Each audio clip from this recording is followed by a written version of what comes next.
The dizzying policy shifts on tariffs and concerns about the health of the economy produced one of the worst weeks on Wall Street in months. Steve Kornacki is here to take us through all the numbers. Steve, what are you seeing? And good morning.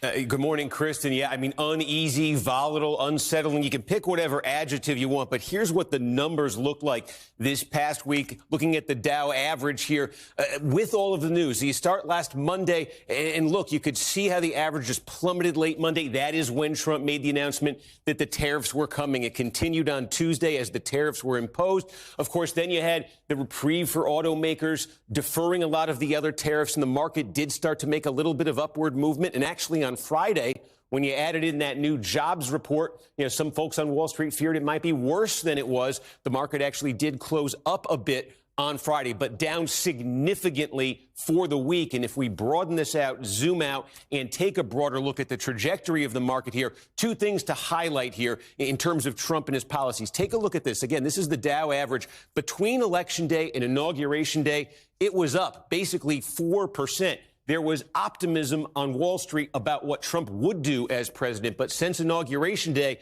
when Donald Trump began enacting policies like we saw this week with tariffs, it's been a very different reaction from Wall Street, down more than 1.5 points since Trump was inaugurated. Now, to put that in further perspective, we can compare that number, down 1.6% from inauguration, to other modern presidents, the first couple months of their presidency. And again, look at this. It was up 6% in Trump's first term. Look at all of these other presidents, Clinton, in both of his terms, Bush, Biden. It was up in all of these. The list even continues here. You can go all the way back to 1989 with George Bush Sr. We'll pop that one up there and you'll see it actually went up with him. So here it is, Trump going down 1.6% in these first few months here. The only other negative number we've seen in modern times, I mean, this is nowhere near in the same ballpark, but 20% when Obama took over in 2009. Remember, that was in the middle of the meltdown on Wall Street. So that's the question of the investors and their reaction. And, of course, there is the question of consumers as well. So important to the economy. Are they going to be tightening their wallets? Are they going to be spending? We also got this indicator this week,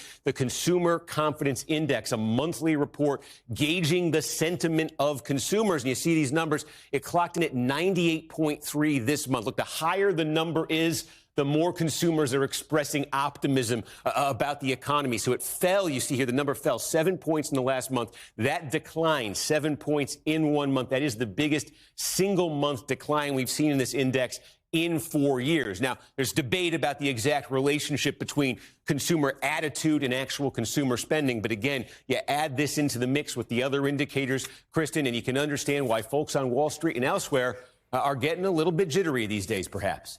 Absolutely. All right. Steve Kornacki starting us off this morning. Steve, thank you so much. Thanks for watching. Stay updated about breaking news and top stories on the NBC News app or follow us on social media.